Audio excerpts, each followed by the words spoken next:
warahmatullahi wabarakatuh. Halo teman-teman, saya Agustina Adila dari Sosiologi UIN Sunan Gunung Jati, Bandung. Selamat datang kembali di channel saya. Di video kali ini, saya akan sharing kepada teman-teman semua tentang salah satu tokoh sosiologi modern, yaitu Erving Goffman. Mungkin teman-teman di sini semua ada yang sudah tahu tentang apa sih teori dari tokoh Erving Goffman ini. Ya betul, teori itu bernama dramaturgi. Pertama-tama saya akan sedikit menjelaskan tentang biografi Erving Goffman. Goffman lahir di Alberta pada tanggal 11 Juni 1922. Ia menerima gelar doktoralnya di Universitas Chicago. Ia seringkali dianggap sebagai anggota aliran Chicago dan sebagai teoritisi interaksionalisme simbolik. Dalam menciptakan perspektif teoritisnya, Goffman menggunakan berbagai sumber dan menciptakan orientasi khusus. Menjelang tahun 1980-an, ia tampil sebagai seorang ahli yang sangat penting. Bahkan Goffman dapat dikatakan sebagai salah satu tokoh yang berperan penting dalam membentuk etnometodologi, kajian khusus dalam sosiologi tentang kehidupan sehari-hari. Collins melihat Goffman sebagai tokoh kunci dalam pembentukan etnometodologi dan metode analisis percakapan.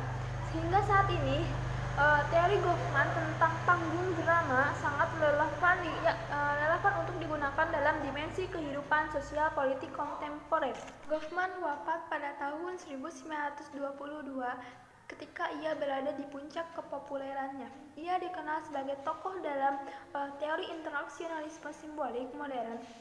Status ini telah ia terima walaupun ia lama menjadi profesor di Universitas California jurusan sosiologi.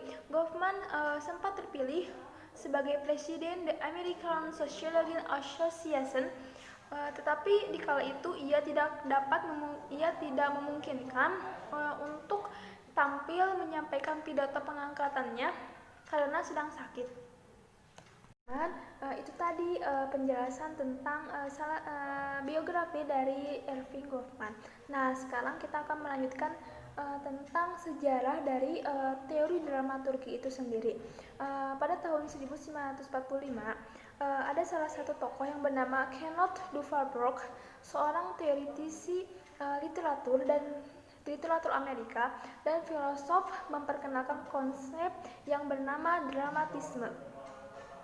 Dramatisme ini merupakan sebagai metode untuk memahami fungsi sosial dari bahasa dan drama sebagai pentas simbolik kata dalam kehidupan sosial.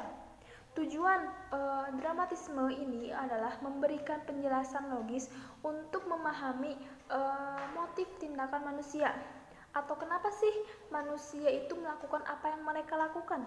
Dramatisme memperlihatkan bahasa sebagai model tindakan simbolik ketimbang model pengetahuan. Pandangan Brook ini mencerminkan bahwa hidup bukan seperti drama, melainkan hidup itu adalah drama. Nah, bagi Goffman, kehidupan ini ibarat teater dengan interaksi sosial yang mirip dengan pertunjukan di atas panggung dan berisi peran-peran yang dimainkan oleh para aktor. Nah, teman-teman, untuk lebih memahami dari teori dramaturgis itu sendiri, sekarang saya akan menjelaskan sedikitnya contoh dari teori dramaturgis yang saya dapatkan dari sumber lain. Di dalam kehidupan sehari-hari, kita semua menemukan orang yang sedang bermain peran. Contohnya saja, ketika saya berada di rumah, bangun tidur, mengobrol dengan ibu saya, peran saya sebagai anak. Ngobrol dengan adik saya berperan sebagai kakak. Beres dari situ, pergi ke kampus, masuk ke kelas, mendengarkan dosen berbicara, peran saya sebagai mahasiswi. Maka dari itu, peran saya berubah. Tentu saja, tindakan saya pun berubah. Contohnya saja, saya bertindak sebagai mahasiswi misalnya.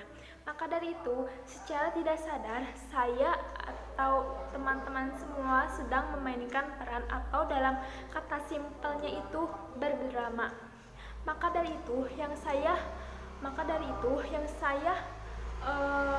ucapkan tadi, menurut Brooke, hidup itu adalah drama. Tapi harus diingat teman-teman semua, drama ini bukanlah konotasi negatif. Yang sesuatu itu dianggap lebay, alay, tetapi drama di sini ini yang kita perankan dalam kehidupan sehari-hari. Dengan teorinya dari Erving Goffman, yang dimana manusia itu bertindak berdasarkan ruang dan waktu dan khalayak, tentunya dengan feedback yang diharapkan. Nah, di dalam dramaturgi itu sendiri terbagi lagi menjadi dua, yaitu front stage, panggung depan, dan backstage, panggung belakang. Tetapi saya akan menjelaskan dulu tentang backstage. Backstage adalah tempat untuk mempersiapkan segala sesuatu untuk menyampaikan pesan front stage. Nyatanya, front stage dan backstage dalam dunia teater, ketika di backstage orang itu ribut atau riweuh mempersiapkan make up, kostum, kesana kesini, betapa riweuhnya backstage itu untuk menampilkan kepada front stage sesuai yang diinginkan. Nah, apakah yang di front stage tahu tentang betapa ribetnya orang-orang yang di backstage? Nah, sesuai juga dengan kehidupan sehari-hari kita, teman. Ketika kita berbicara dengan teman, dosen, kita ingin menampilkan sesuatu yang terbaik. Pastinya kita ingin menyiapkan segala sesuatunya dengan baik sesuai dengan feedback yang diharapkan. Dan sekian pemaparan saya tentang teori dramaturgi. Kurang lebihnya mohon maaf. Jangan lupa. Wassalamualaikum warahmatullahi wabarakatuh.